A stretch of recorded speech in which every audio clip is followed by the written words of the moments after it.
রাজনৈতিক পট পরিবর্তনের পর দেশের সার্বিক অর্থনীতির প্রতিবেদন শ্বেতপত্রে উঠে এসেছে সীমাহীন দুর্নীতির প্রমাণ।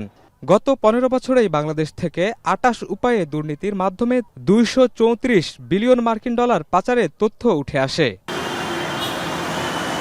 বার্লিন ভিত্তিক আন্তর্জাতিক দুর্নীতিবিরোধী সংস্থা ট্রান্সপারেন্সি ইন্টারন্যাশনাল প্রকাশিত দুর্নীতির ধারণাসূচক ২০২৪-এর প্রতিবেদনে বলছে, দুর্নীতির ধারণাসূচকে ২ ধাপ পিছিয়ে ১৮০টি দেশের মধ্যে বাংলাদেশের অবস্থান এখন বিশ্বে ১৫১তম। গত বছর এ সূচকে বাংলাদেশ ১৪৯তম অবস্থানে ছিল। দুর্নীতি ধারণাসূচক ২০২৪-এর বৈশ্বিক প্রকাশ উপলক্ষে এক সংবাদ সম্মেলনে এই তথ্য জানান টিআইবির নির্বাহী পরিচালক ডক্টর ইফতেখারুজ্জামান।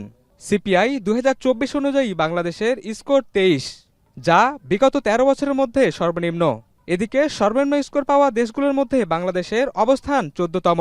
গতবারের তুলনায় ২০২৩-এর তুলনায় ১ পয়েন্ট কম, এবং এটা গতবারের তুলনায় ২ স্টেপ নিচে নেমে গেছি আমরা, অর্থাৎ ১৫১তম দেশ আমরা ১৮০-দের মধ্যে। গতবার ছিলাম আমরা ১৪৯তম।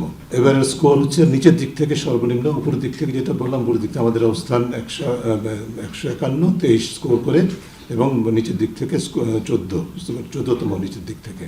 একই স্কোর নিয়ে তালিকায় উচ্চক্রম অনুযায়ী বাংলাদেশের সঙ্গে যৌথভাবে অবস্থানে রয়েছে কঙ্গো ও ইরান। প্রতিবেদন অনুযায়ী দক্ষিণ এশিয়ার আফগানিস্তান ১৭ পয়েন্ট নিয়ে সর্বনিম্ন স্কোর অবস্থানে রয়েছে। এদিক থেকে আফগানিস্তানের পরই বাংলাদেশের স্কোর অবস্থান দ্বিতীয় সর্বনিম্ন।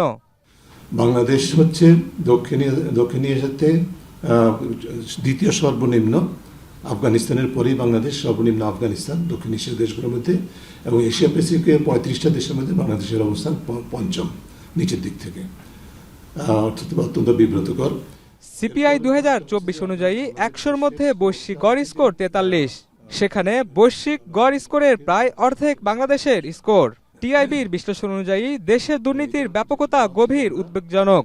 আমাদের পারফরমেন্স ইজ এক্সট্রিমলি ডিসঅ্যাপয়েন্টিং, অত্যন্ত হতাশাব্যঞ্জক। বাংলাদেশ হচ্ছে যেমন ১২২টি কান্ট্রির মধ্যে, যাদের অর্থাৎ 2/3 মোট অন্তর্ভুক্ত দেশের মধ্যে 2/3 ২/৩ মধ্যে একটি, যাদের স্কোর ৫০-এর নিচে, এবং এই শ্রেণীর দেশগুলোকে বলা হয় উদ্বেগজনক দুর্নীতির সমস্যা রয়েছে।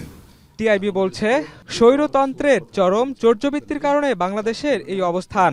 এ পথ উত্তরণে টিআইবির পরামর্শ দুর্নীতি দূর করতে সংস্কার কমিশনের সুপারিশ কার্যকর করা, পাশাপাশি দুর্নীতির সঙ্গে জড়িতরা যত ক্ষমতাবানই হোক না কেন বিচারের আওতায় আনতে হবে। অর্থাৎ আমরা দুর্নীতির নিয়ন্ত্রণ হারাচ্ছি। শাহিনুল ইসলাম সাগর, এখন, ঢাকা। সিল্কোর সিল্ক অ্যান্ড শাইন, যাতে আছে আর্গান অয়েল ও ওট প্রোটিনের গুডনেস, যা আপনার চুলকে রাখে হেলদি অ্যান্ড শাইনি।